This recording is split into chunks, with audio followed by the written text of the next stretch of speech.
Boa noite, pessoal. Bom dia, boa tarde, de acordo ao horário que vocês estão assistindo aí. Finalmente agora recomeçamos nossos estudos e eu queria inicialmente aqui até pedir desculpas a vocês pela demora.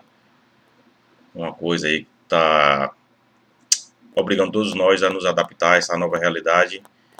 E eu já deveria ter realmente gravado algumas aulas, mas por conta dessa adaptação, por conta de problema técnico em meu computador, eu tive que formatá-lo e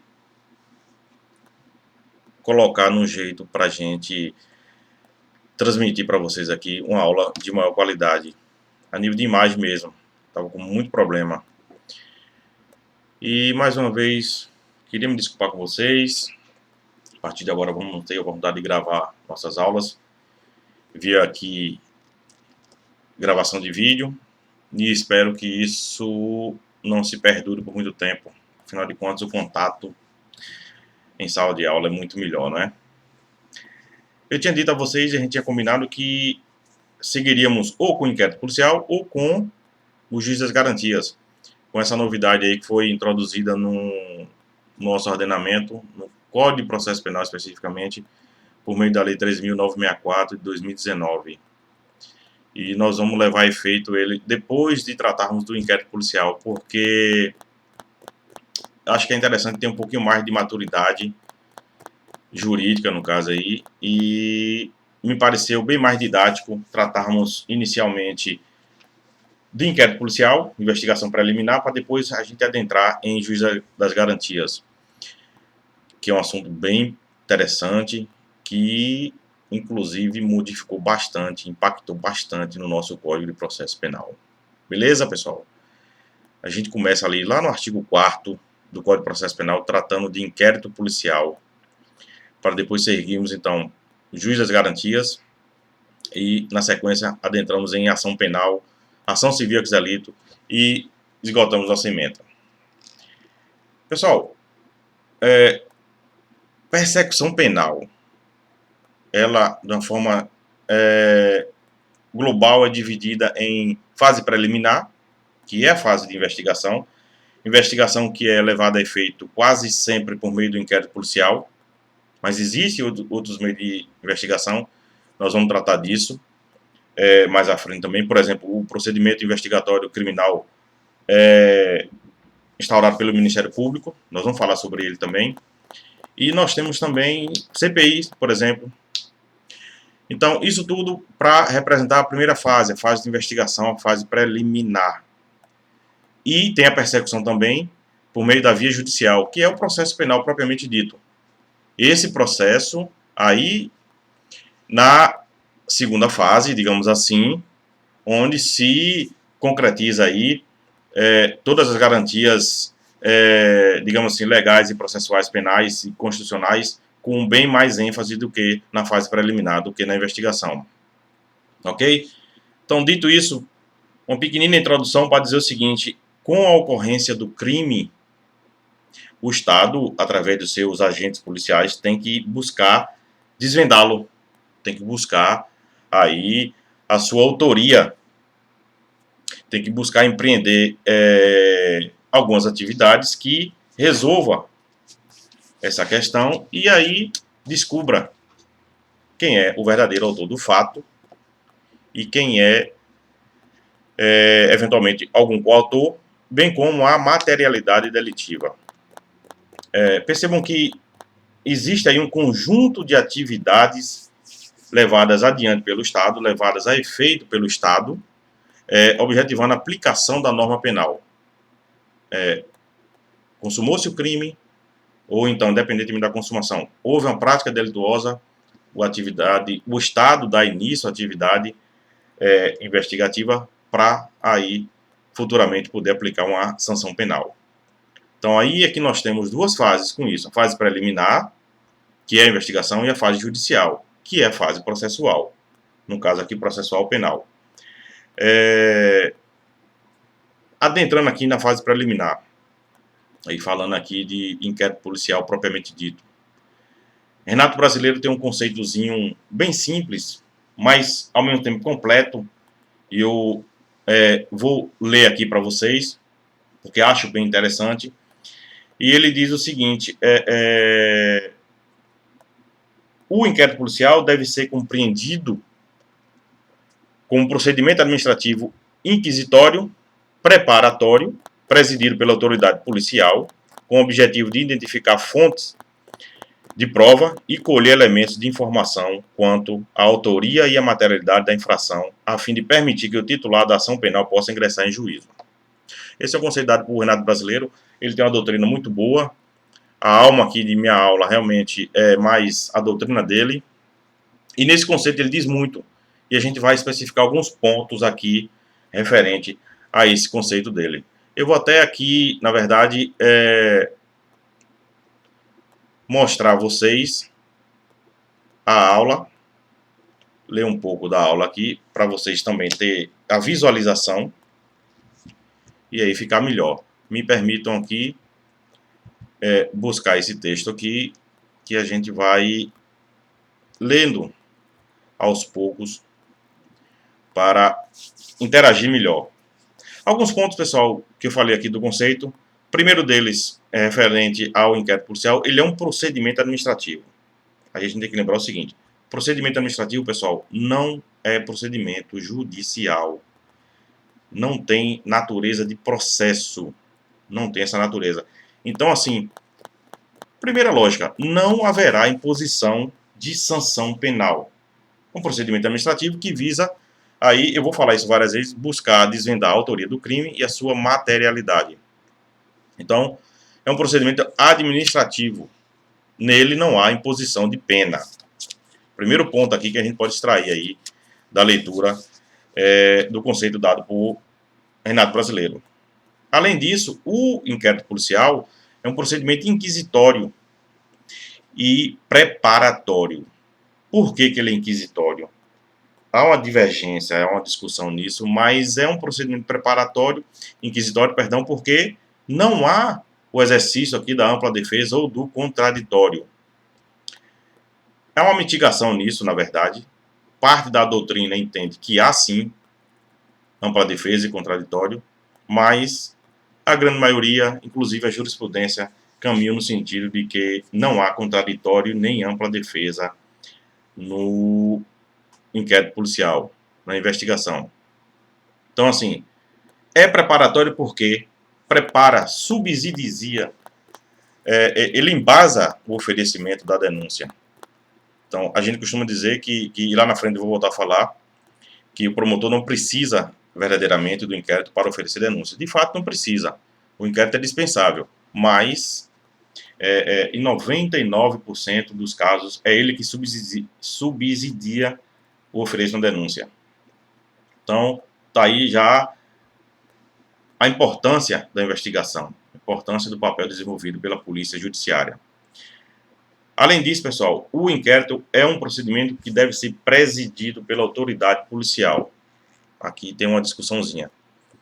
Quem é que vem a ser essa autoridade policial?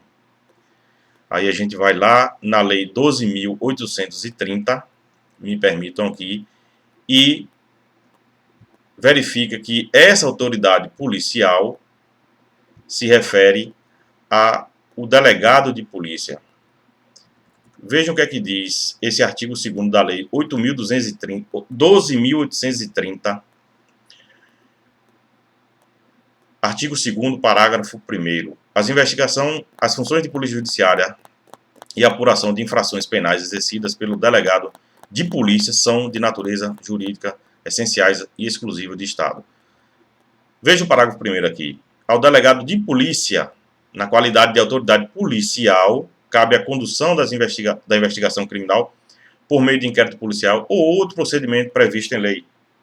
Por exemplo, o TCO, que tem como objetivo a apuração das circunstâncias, da materialidade e da autoria das infrações penais. Então, pessoal, esse aqui é o dispositivo legal que indica que quem preside o inquérito policial é o delegado de polícia. A autoridade ali referida, o Código de Processo Penal fala em autoridade policial, mas não diz expressamente quem é a autoridade policial. Nós sabemos que não é só o delegado de polícia que se constitui em autoridade policial. Mas, pela Lei 12.830, a gente entende e verifica que quem deve presidir o inquérito policial é o delegado de polícia. A autoridade ali referida é o delegado de polícia. Um outro ponto, ainda desse conceito que nos é fornecido por Renato Brasileiro, é que o inquérito policial tem por objetivo identificar fontes de prova e colher elementos de informação. Aqui também tem uma diferença grande, pessoal. Provas e elementos de informação, elementos informativos, tem uma diferença grande. Por que isso? Prova só se colhe durante o inquérito policial. Perdão, prova se colhe durante o processo judicial. E elementos informativos durante o inquérito policial. Há uma diferença mais técnica, digamos assim, e mais aprofundada que vocês vão ver no próximo período, processo penal 2. Portanto, a gente não aprofunda muito nesse tema, porque não é o momento oportuno, mas o fato é que há realmente uma diferenciação entre provas e elementos informativos, e a gente pode constatar isso até pelo próprio Código de Processo Penal, em seu artigo 155, me permitam aqui mostrar a redação deles para vocês, e ele diz o seguinte: o juiz formará sua convicção pela livre apreciação da prova produzida em contraditório judicial, não podendo fundamentar sua decisão exclusivamente nos elementos informativos colhidos na investigação, ressalvadas as provas cautelares, não repetíveis e antecipadas. Então, assim, moral da história, para que servem os elementos informativos? Para dar margem ao promotor de justiça oferecer a denúncia. É ele que permite, é ele que embasa o oferecimento da denúncia. E condenar com base em elementos informativos, de acordo com o artigo 155, exclusivamente não é possível. O juiz só pode condenar com base em provas colhidas durante o contraditório, perante o contraditório e a ampla defesa do acusado. Ah, mas no inquérito pode ter produção de prova? Até pode, pela via de exceção. Provas cautelares, provas irrepetíveis e provas antecipadas. Por exemplo, uma prova antecipada. O depoimento, a colheita de um depoimento de uma testemunha que esteja doente. Nós estamos vivendo aí essa pandemia, por isso que estamos interagindo dessa forma. E vamos supor que uma testemunha de algum crime esteja internada, em estado mais ou menos grave, mas consiga depor.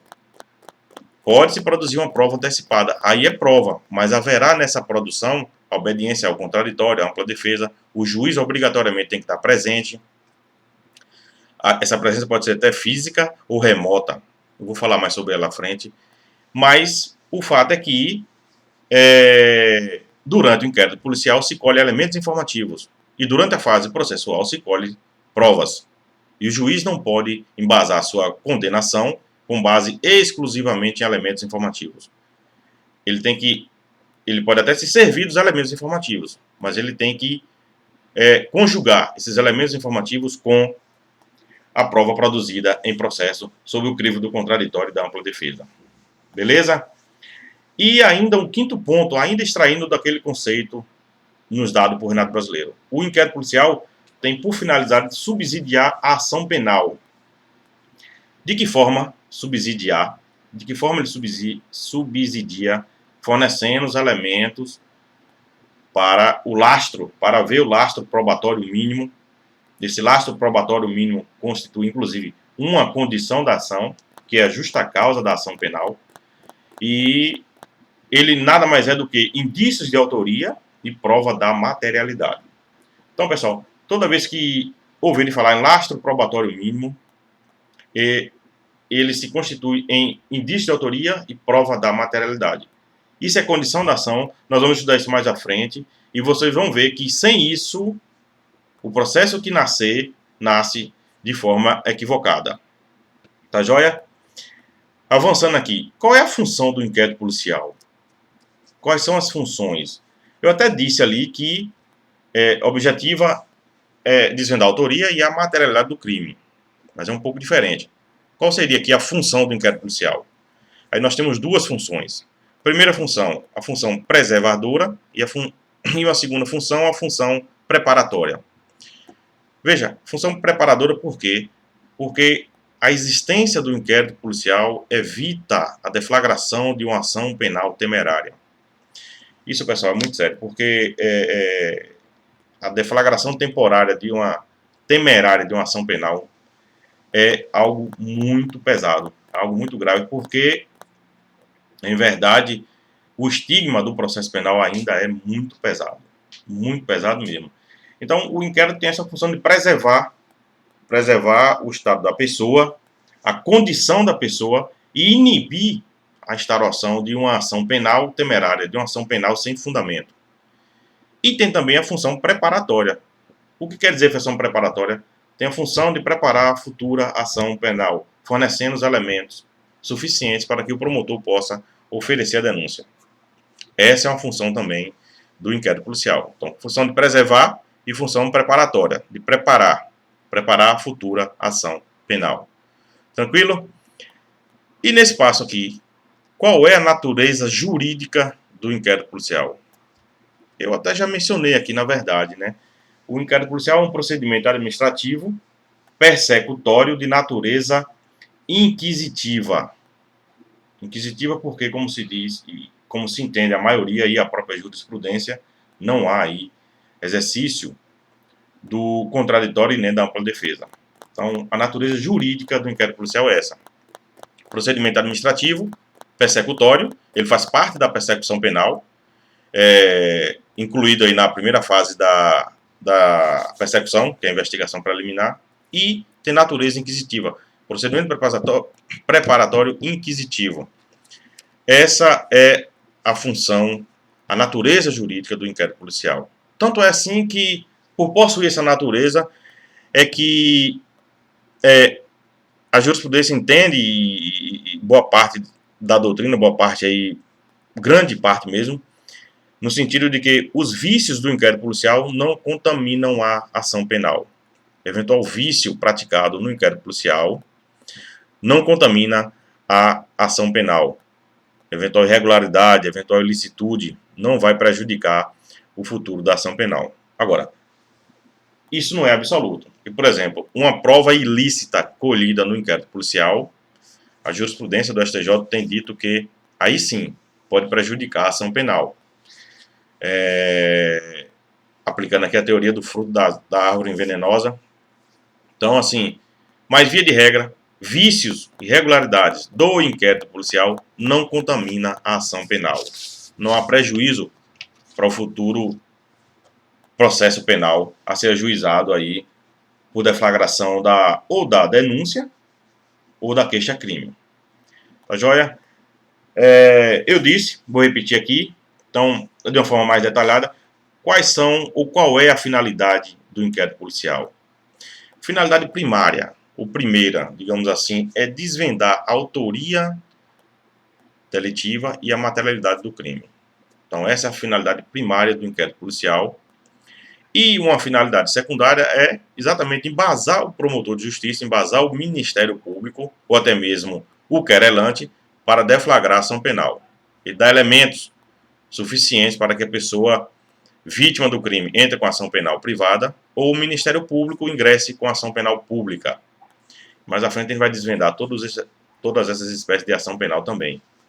Então, assim, ele colhe-se os elementos no inquérito policial e também provas na via de exceção, como falei com vocês, mas, via de regra, elementos informativos para que haja a deflagração da ação penal. Pessoal, só para constar aqui, há uma boa diferença entre elementos informativos e provas. Por exemplo, elementos informativos são colhidos na fase da investigação preliminar. Não é obrigatória aí a presença do juiz. O juiz só deve atuar de forma subsidiária aqui entre aspas, ele deve ser provocado, ainda mais agora com a reforma do pacote anticrime, que proibiu qualquer iniciativa probatória do juiz. E, além disso, tem a finalidade de subsidiar, como já foi dito aqui várias vezes, o futuro ingresso da ação penal. Provas, pessoal, via de regra, é colhida durante a fase processual, durante a fase do processo penal. E tem que ser produzida observando-se o contraditório e a ampla defesa e na presença do juiz. O juiz tem que estar presente aí. Essa presença até pode ser física ou remota. E como essa presença remota é a presença, por exemplo, por meio da videoconferência. O juiz pode presidir uma audiência de instrução e julgamento por meio de uma videoconferência. Presença remota é a interação exatamente que a gente está tendo aqui, por meio de um vídeo, apesar de que não é uma interação ao vivo, em tempo real. Na interação, na colheita das provas pelo juiz, por meio de uma presença remota, por meio da videoconferência, aí tem que ser em tempo real. Aí sim é obrigatório a presença, a atuação do juiz ali em tempo real. Mas é assim que se dá e é assim que deve acontecer, diferentemente do processo penal, do inquérito policial, que não exige ali a presença do juiz. E eu vou bater sempre aqui no mesmo ponto com vocês. O juiz, para atuar, deve ser provocado, ou pelo Ministério Público, ou pelo delegado de polícia, ou até mesmo pelo próprio ofendido, ou acusado, que pode apresentar requerimentos. E esses requerimentos serão analisados pelo delegado de polícia. Mais à frente nós vamos, inclusive, falar mais desse ponto. 3 pontos, 3 conclusões que eu quero aqui, na verdade, mencionar a vocês. Primeira coisa, com relação ao inquérito policial. O fato de o acusado poder estar acompanhado de um advogado durante aí as investigações não retira o caráter de nele ser produzido elementos informativos. O advogado pode sim acompanhar, a gente vai falar mais um pouco sobre isso, mas o fato do acusado estar ali acompanhado por seu advogado não retira ali o caráter nem inquisitivo e nem a colheita de elementos informativos. Uma outra conclusão que eu mencionei e vou repetir: o juiz jamais deve atuar de ofício.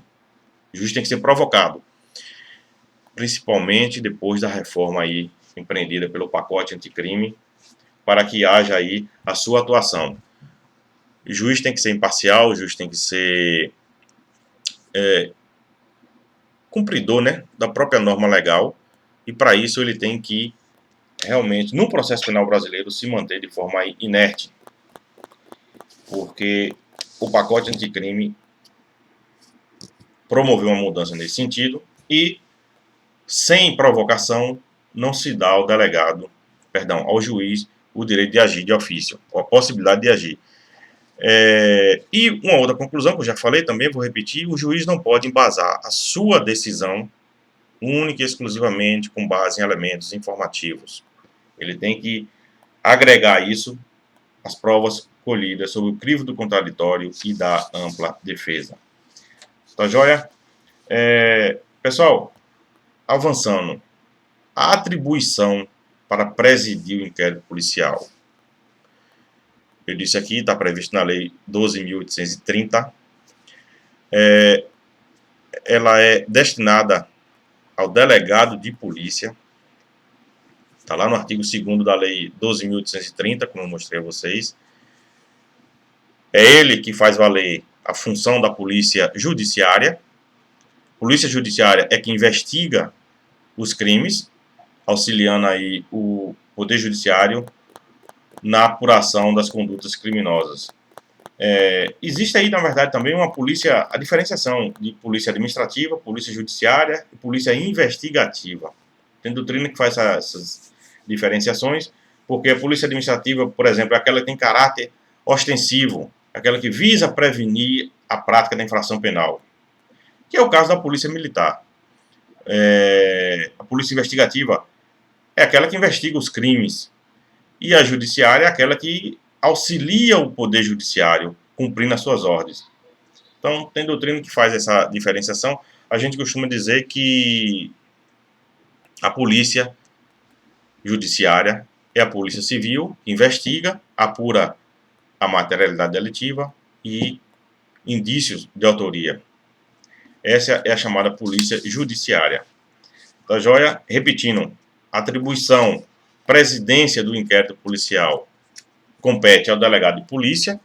Ele é a autoridade indicada pela Lei 12.830, tá no seu artigo 2º, e que conduz as investigações. Essa lei, na verdade, pessoal, me permita aqui um comentário, ela foi sancionada para, entre aspas, aí, meio que satisfazer as autoridades policiais, os delegados de polícia, porque, no caso, havia aí uma polêmica, isso chegou ao Supremo Tribunal Federal, no sentido de que só quem podia investigar eram os delegados de polícia. Eles levaram isso ao Supremo. E o Supremo entendeu que, me permito aqui mudar de posição, entendeu que, além das autoridades policiais, o Ministério Público pode sim investigar. E aí nasceu-se essa lei. Algumas pessoas falam que nasceu aí, no caso, para um cala-boca. Mas o fato é que o delegado de polícia é quem preside, ele é a autoridade responsável pela condução do inquérito policial, que tem por finalidade última, desvendar a autoria delitiva e a materialidade do crime. Agora, percebam, quem preside o inquérito policial é o delegado de polícia. Mas a atribuição dele é de presidir o inquérito policial. Existem outros meios de investigação que, obviamente, vão ser presididos por outras autoridades. Por exemplo, o PIC, Procedimento Investigatório Criminal instaurado pelo Ministério Público. Ele é presidido pelo promotor de justiça. Instaurado pelo MP, obviamente, ele vai ser presidido por um promotor de justiça e não por um delegado de polícia. Então, assim, pessoal, presidência do delegado, da autoridade policial, é com relação ao inquérito policial. Ok? E tanto é que essa própria lei também assegurou aí aos delegados de polícia, apesar deles não terem inamovibilidade, mas deu uma garantia melhor no exercício das suas funções, porque facilmente se remove ou se removia um delegado da presidência de algum inquérito policial. Bastava estar atuando ali e chegar a incomodar determinada pessoa com certa influência, ele facilmente era removido de suas funções. Isso é possível? Até que mas não mais fácil como era antes. Tem que haver um ato devidamente fundamentado, justificando o porquê da remoção da autoridade policial, da presidência daquele inquérito policial. Hoje é mais ou menos assim. Então, é possível? Mas, enfim, por conta de não ter independência funcional, que é uma garantia atribuída ao Ministério Público e ao Judiciário, ao juiz de direito, o delegado ainda pode sofrer essa, digamos assim, essa consequência aí, essa eventual remoção, mas hoje devendo ser um ato devidamente fundamentado. Percebam, pessoal, mais à frente aqui, seguindo aqui, temos a edição, ou a sanção da Lei 13.344 de 2016. Essa lei alterou o Código de Processo Penal e inseriu nele os artigos 13A e 13B. Eu vou ler um pouquinho aqui para vocês, para a gente ver a redação desses artigos. Eles, com essa nova lei, passou a prever que, nos termos da sua redação, nos crimes... Deixa eu chegar aqui. Nos crimes previstos nos artigos 148, 149 e 149-A, parágrafo 3º do artigo 158, 159 do Código Penal, 239 do ECA, o membro do Ministério Público ou delegado de polícia poderá requisitar de quaisquer órgãos do poder público ou de empresas da iniciativa privada dados e informações cadastrais da vítima ou do suspeito. Interessante aqui é o seguinte, pessoal. Isso é uma novidade legislativa que conferiu aí ao delegado de polícia a possibilidade de requisição de documentos de vítimas desses crimes aí elencados no artigo 13A do Código de Processo Penal, bastando ele, na verdade é até uma obrigação, né? especificar o nome da autoridade requisitante, o número do inquérito policial e a identificação da unidade de polícia judiciária, que é a sua delegacia de polícia. Então percebam que aí, na verdade, há foi atribuída ao delegado de polícia a possibilidade de requisição que, na verdade, não existia. Quem podia anteriormente requisitar era somente o Ministério Público ou o juiz de direito. E com a vigência dessa lei, com a inclusão do artigo 13A no Código de Processo Penal e 13B também, passou-se a conferir essa possibilidade também ao delegado de polícia. O artigo 13B, pessoal, por sua vez, diz o seguinte: se necessária a prevenção e repressão dos crimes relacionados a tráfico de pessoas, o membro do Ministério Público ou o delegado de polícia poderão requisitar, mediante autorização judicial, as empresas prestadoras de serviço de telecomunicações ou telemática que disponibilize imediatamente os meios técnicos adequados, como sinais, informações e outros que permitam a localização da vítima ou dos outros suspeitos em curso. Isso aqui é interessante. Isso aqui é chamada quebra da Herbis. O delegado, com isso de posse, com esses dados de posse, ele sabe a localização geográfica do acusado e com certeza vai prendê-lo muito mais facilmente, com agilidade imensa. Houve uma aluna, ex-aluna da FACAP, salvo engano, no ano passado, foi no ano de 2018, vítima de um crime aí muito grave, vítima do crime de homicídio, e teve o seu celular furtado, aliás, roubado. E no outro dia, a polícia conseguiu prender o acusado, exatamente porque houve a quebra da herb dele, foi autorizado pela justiça, e aí conseguiu-se chegar até a pessoa autora do crime. Então, isso realmente é muito, muito importante e muito salutar para as investigações. Avançando aqui um pouquinho, pessoal, com relação à natureza do crime em si a ser investigado. O delegado de polícia pode investigar qualquer crime. Aí tem que ver realmente a natureza desse crime. Por exemplo, se o crime for um crime militar, de competência da Justiça Militar da União, quem vai investigar esse crime é as Forças Armadas. O delegado de polícia aí não tem atribuição para investigar. Crime militar, de competência da Justiça Estadual, quem investiga é a Polícia Militar Estadual ou o Corpo de Bombeiros. Então, aí afastando a atribuição da Polícia Judiciária do delegado de polícia. Crime federal, quem investiga é a Polícia Federal, que também é Polícia Judiciária, né? Mas já na seara federal. E crime de competência da Justiça Eleitoral, quem é que investiga? Via de regra, a Polícia Federal. Mas não é toda a comarca, não é toda a cidade que possui Polícia Federal. Portanto, o STJ entende, aliás, o TSE, Tribunal Superior Eleitoral, entende que Polícia Civil pode sim investigar crime eleitoral. E um detalhezinho, Polícia Federal pode investigar crime de competência da Justiça Estadual? Entendimento do STJ no sentido de que pode, pessoal. E aqui eu vou logo dar um exemplo a vocês. Tráfico de drogas. A gente sabe que a região da gente aqui está incluída num chamado polígono da maconha. A Polícia Federal tem por atribuição combater o tráfico de drogas.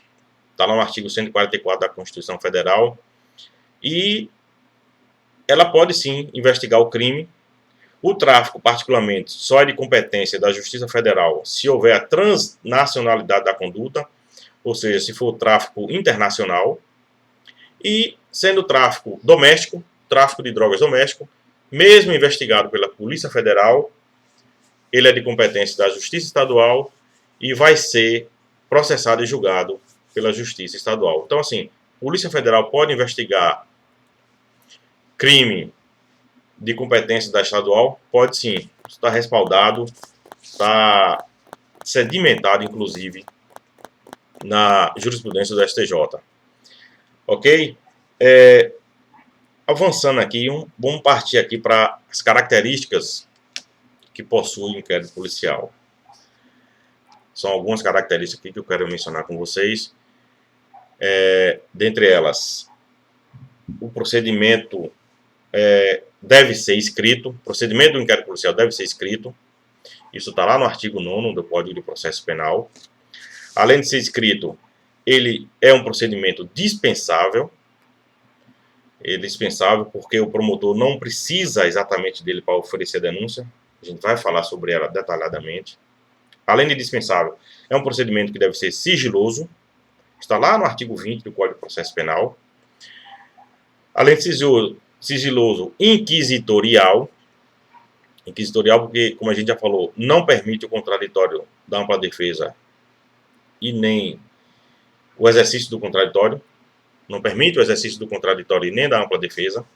É um procedimento discricionário, conforme previsto no artigo 14 do Código de Processo Penal. E indisponível. Indisponível é diferente de dispensável, obviamente. Indisponível por conta do princípio da obrigatoriedade. E aí, por fim, um procedimento temporário. Há um prazo a ser cumprido durante o exercício, durante as investigações criminais. Então, vamos falar dessas características, começando pelo fato de que o inquérito policial deve ser um procedimento escrito. Por que ele deve ser escrito? Está lá no artigo 9º do Código de Processo Penal.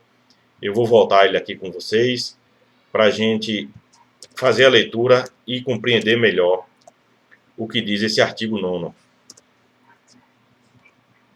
do Código de Processo Penal. Então, a redação, pessoal, está escrita assim. Todas as peças do inquérito policial serão, num só processado, reduzidas a escrito ou datilografadas, e, neste caso, rubricadas pela autoridade. A autoridade que a gente já sabe quem é o delegado de polícia. Então, o procedimento do inquérito policial deve ser reduzido a termo, ou seja, é um procedimento que deve ser escrito. E aí vem a pergunta que não quer se calar. Esse não pode ser praticado nenhum ato diferente da forma escrita? Pode sim, pode sim. Por exemplo, os atos praticados na Operação Lava Jato, investigação levada a efeito lá em Curitiba, praticamente todos os atos foram praticados de forma pela filmagem. A colheita do depoimento de muitos investigados se deu pelas câmeras, se deu filmando, gravando, e não da forma escrita. Então, isso é uma característica que está prevista em lei, mas que não é absoluta. Lembrando que o Código da Gente é da época de 1940, 1942, portanto, lá só havia a possibilidade da forma escrita, e aí tinha que obedecer essa norma legal. Hoje, com possibilidade de videoconferência, com possibilidade de gravação, de filmagem, óbvio que pode ser praticado de forma diversa. O problema é a estrutura. O problema maior das nossas investigações, das nossas delegacias, é a estrutura, que não tem e não permite aí o delegado de polícia exercer as investigações, praticar os atos do inquérito policial de forma diversa da escrita. Na sua grande maioria das vezes. Grande maioria. Inclusive aqui ele tem fundamento legal, ele pode utilizar a disposição do artigo 405, parágrafo 1º do Código de Processo Penal para praticar o ato de forma diversa da escrita. Isso é bem possível, aplicando-se aí a interpretação do artigo 405, parágrafo 1º de uma forma extensiva, para que se aplique aí a investigação, ao manejo do inquérito policial. Então, é um procedimento que deve ser escrito? Mas é possível praticar atos diversos da forma escrita? Também. Basta ter estrutura, basta ter tecnologia. Além disso, é um procedimento dispensável. Por que o inquérito é um procedimento dispensável? Porque se o promotor de justiça estiver de posse de quaisquer elementos que permita a ele oferecer a denúncia, ele assim vai agir. Não vai ficar vinculado à conclusão do inquérito policial, não vai ficar vinculado à espera do inquérito policial. Portanto, o inquérito policial, pessoal, é totalmente dispensável. Dispensável. A gente fala assim e tá lá chega-se até a conclusão de que o inquérito não tem lá essa utilidade, quando na verdade 99% das denúncias tem por base as investigações realizadas pelo delegado de polícia, as investigações realizadas pela Polícia Civil. Isso aí é uma verdade que demonstra claramente a importância da atuação da polícia, a importância do papel desenvolvido pela Polícia Judiciária e, portanto, apesar de dispensável, é quem embasa, quem dá aí margem ao oferecimento de 99% das ações penais. O artigo 39, parágrafo 5º do Código de Processo Penal, eu vou voltar a ele também aqui, voltar não, me dirigir a ele aqui para vocês compreenderem melhor. Ele diz exatamente isso, com relação a essa característica. O órgão do Ministério Público dispensará o inquérito se com a representação forem oferecidos elementos que o habilitem a promover a ação penal, e neste caso oferecerá a denúncia no prazo de 15 dias. Vocês devem estar perguntando que representação é essa. Eventualmente a representação criminal oferecida pela vítima do crime ou por alguma outra autoridade, se essa representação vier acompanhada de elementos suficientes que indiquem a materialidade do crime e forneça indícios de autoria, dali mesmo o delegado de polícia está autorizado o promotor de justiça está autorizado a oferecer a denúncia e deflagrar a ação penal. Então, o inquérito é dispensável nesse sentido. Havendo alguns outros elementos que permitam a deflagração da ação penal, dali mesmo o promotor de justiça pode oferecer denúncia, dispensando-se o inquérito policial, ainda que ele esteja em curso, e ainda mesmo que ele tenha sido concluído pela autoridade policial com o seu relatório, que é a peça final, nós vamos falar dele mais lá na frente, e mesmo assim o promotor não está vinculado, não está adstrito ao inquérito policial. Agora, pessoal, eu quero aproveitar para dar uma dica aqui a vocês, o seguinte. A gente está falando muito aqui de inquérito policial, até porque é o tema da nossa aula, mas o promotor, inclusive, pode oferecer denúncia por conta da dispensabilidade do inquérito policial, com base em inquérito civil. As provas colhidas em inquérito civil podem sim embasar o oferecimento de uma denúncia criminal. Isso está no informativo 714 do Supremo Tribunal Federal. Ele fixou o entendimento de que mesmo as provas vindo de um inquérito civil é aquele instaurado pelo Ministério Público para ingressar com futura ação civil pública. E essa prova colhida na ação civil, no inquérito civil, pode embasar sim o oferecimento de uma denúncia criminal para dar margem aí ao nascimento de um processo penal.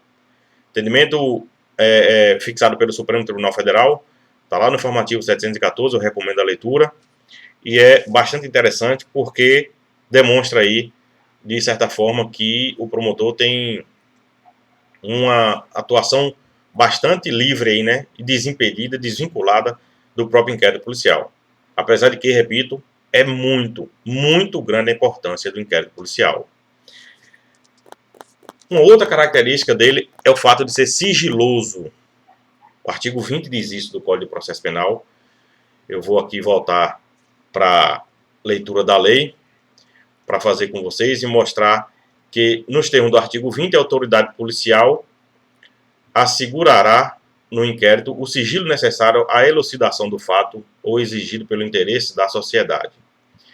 Pessoal, o inquérito policial deve ser sigiloso.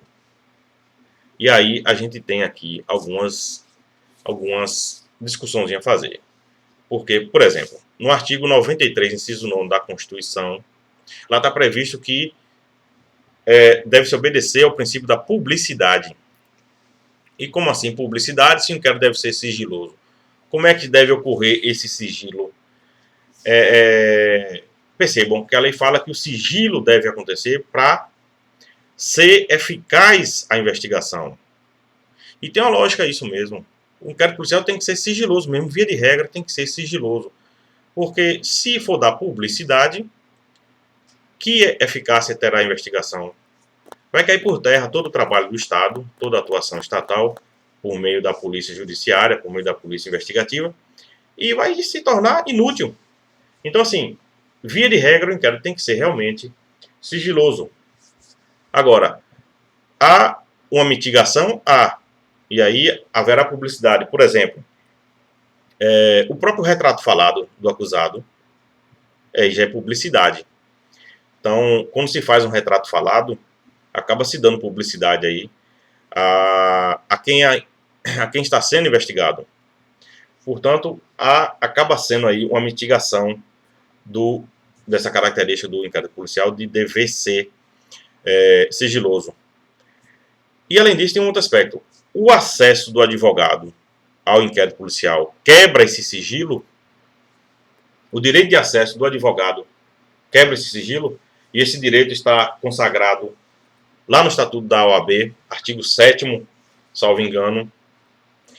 E o delegado deve atender a esse direito, deve obedecer esse direito, inclusive porque está previsto em lei, e ser objeto de súmula vinculante do Supremo Tribunal Federal. Mas vejam bem, pessoal, não há quebra desse sigilo, porque o delegado só tem direito de acesso às diligências já documentadas no inquérito policial. Então, assim, a amplitude de participação do delegado de polícia é exatamente nesse sentido. Ele só tem direito de acesso ao inquérito policial com relação às investigações em curso e que estejam documentadas na investigação. Por exemplo, uma investigação que está sendo conduzida por meio de interceptação telefônica e não está documentada. Óbvio que ele não vai ter direito a isso. Aliás, ele não vai nem saber, porque haverá o sigilo, tem que haver o sigilo, e esse sigilo recomenda que não se dê publicidade para que haja eficiência, haja a eficácia da investigação. Agora, terminou a interceptação telefônica, degravou a conversa e documentou nos autos do inquérito policial, o delegado tem total direito de ter acesso. Teceno, mas se vê muito falando que os delegados inibem o acesso do advogado aos autos do inquérito. Realmente a gente vê acontecer isso aí. O que é que pode fazer aí o delegado de polícia? Ele aí, pessoal, tem alguns caminhos.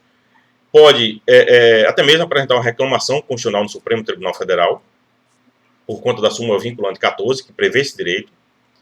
Pode ele fazer uma petição simples ao juiz de direito, reclamando da conduta do delegado de polícia e requerendo que lhe seja ofertado aí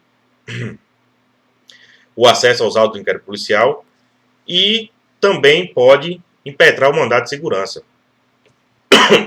Percebam que o mandado de segurança tem que ser impetrado em nome do advogado, porque o direito é dele e não do seu cliente. Com relação ao cliente, perdão, ele pode eventualmente impetrar um habeas corpus, desde que o crime que está sendo investigado, ao crime que está sendo investigado, seja prevista pena privativa de liberdade. Então, assim, o delegado negou o direito de acesso ao inquérito policial ao advogado. Ele pode manejar uma reclamação constitucional junto ao Supremo, por conta da súmula vinculante número 14. Ele pode manejar uma petição simples, dirigida ao juiz de direito, competente para analisar. Pode impetrar um HC em favor do seu cliente, ou impetrar um mandado de segurança, aí em seu nome, por conta do seu direito, que é o direito de acesso aos autos do inquérito policial. Agora, resumindo, o melhor caminho é a petição simples ao juiz, que com certeza será o caminho mais rápido e mais curto e mais eficaz para ele ter acesso aos autos. Uma outra característica, pessoal, do inquérito policial é o fato dele ser inquisitivo. Por que inquisitivo?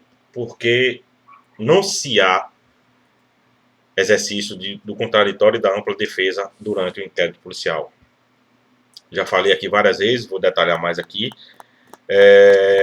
mas a regra é que o procedimento policial, o inquérito policial é um procedimento inquisitivo porque não há exercício do contraditório e nem da ampla defesa.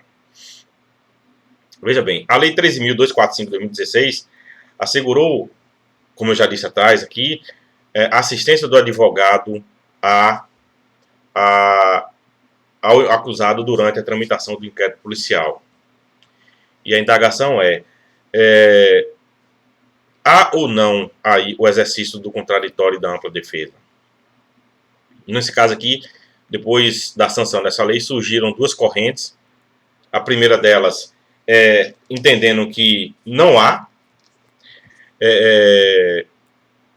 a investigação preliminar continua sendo um procedimento inquisitivo, porque o delegado só permitirá o acesso do advogado às provas já documentadas, e eles não se manifestará ali durante o inquérito policial.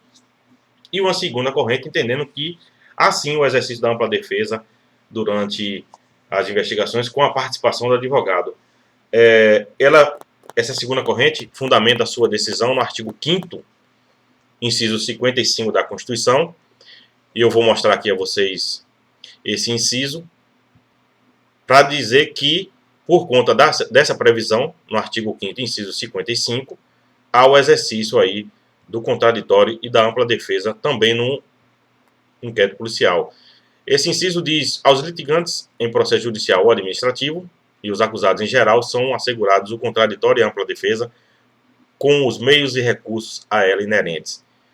Lembrando que, mais uma vez, o inquérito policial é um procedimento administrativo e, segundo a Constituição, via de regra, deveria ser assegurado o contraditório e a ampla defesa, mas o fato é que ele possui natureza inquisitiva. Procedimento persecutório de natureza inquisitiva. E não há aí, na visão da maioria, o exercício do contraditório e nem da ampla defesa. Então, pessoal, existem essas duas correntes, mas o inquérito policial realmente possui a característica de ser inquisitorial, porque não há realmente exercício da ampla defesa do contraditório. Essa é a visão, inclusive, da jurisprudência e da grande maioria da doutrina. Uma outra característica que nós podemos mencionar do inquérito policial é o fato dele ser um procedimento, já foi até dito, né? Um procedimento dispensável e que pode ser dispensado, na verdade, para que o promotor ingresse com ação penal se de posse de outros elementos. Além disso, é um procedimento discricionário. Por que discricionário? Porque a autoridade policial tem discricionariedade. Eu, na verdade, queria falar da discricionariedade e me veio à mente aqui dispensabilidade. Ele é discricionário porque o delegado de polícia tem, na condução das investigações, a liberdade de discernir qual é a melhor linha de investigação. Agora, pessoal, discricionariedade não se confunde com arbitrariedade. E por que é discricionário? Por que é discricionária a condução das investigações? Porque o delegado de polícia não tem que seguir um rito, um procedimento específico. O inquérito policial, percebam, começando ali do artigo 4º do Código de Processo Penal, ele não tem um rito específico, um procedimento a ser seguido pela autoridade policial. Quem diz a linha de investigação é a autoridade policial, de acordo com a sua discricionariedade. Discricionariedade para quê? Para desvendar a autoria delitiva e a materialidade do crime. Então, assim, existe essa característica, mas discricionariedade não implica arbitrariedade, em hipótese alguma. Inclusive, o ofendido pode apresentar aí requerimentos para que o delegado exerça ou pratique algumas diligências, só que, no âmbito da sua discricionariedade, ele vai analisar se é interessante ou não a prática dessas diligências e possa ser que haja um indeferimento. É diferente de requisição do MP ou do juiz de direito, porque se houver requisição é sinônimo de ordem, o delegado de polícia está obrigado a cumprir. Ok? Além disso, pessoal, aliás, eu esquecendo, há um requerimento que não pode ser, digamos assim, indeferido pelo delegado de polícia, porque existem diligências que ele é obrigado a fazer. Vamos dar uma lida aqui para vocês verem no artigo 158 do Código de Processo Penal. E vocês vão ver que, com relação ao exame de corpo de delito, o delegado não tem opção com relação a essa diligência, porque quando a infração deixar vestígios, será indispensável o exame do corpo de delito, direto ou indireto, não podendo suprir a confissão do acusado. Isso quer dizer o seguinte, pessoal. Eu acabei confundindo aqui as telas, mas cheguei lá. Se a pessoa for vítima de um crime e houver lesão, por exemplo, lesão corporal, lesão à sua integridade física, o delegado de polícia não pode deixar de realizar o exame de corpo de delito. Porque senão esses vestígios vão sumir, vão desaparecer e não mais vai se poder comprovar a materialidade delitiva. Então, assim, via de regra, por conta da sua discricionariedade com relação ao requerimento do ofendido, o delegado exerce aí juízo de valor, deferindo ou não, salvo com relação ao exame de corpo de delito, no caso de infrações que deixam vestígios. Ok? Dito isso, avancemos aqui para mais uma característica, que o fato de ser o inquérito policial um procedimento indisponível. Pessoal, indisponível porque existe o princípio da obrigatoriedade. O delegado de polícia não pode, por entendimento próprio, determinar o arquivamento do inquérito policial. Isso está lá no artigo 17 do Código de Processo Penal, que proíbe o arquivamento do inquérito policial por parte da autoridade policial. A gente vai falar de arquivamento lá na frente com bem mais detalhes, mas o fato do inquérito ser indisponível faz com que o delegado de polícia não possa arquivá-lo. Vamos fazer a leitura aqui da lei para ficar melhor.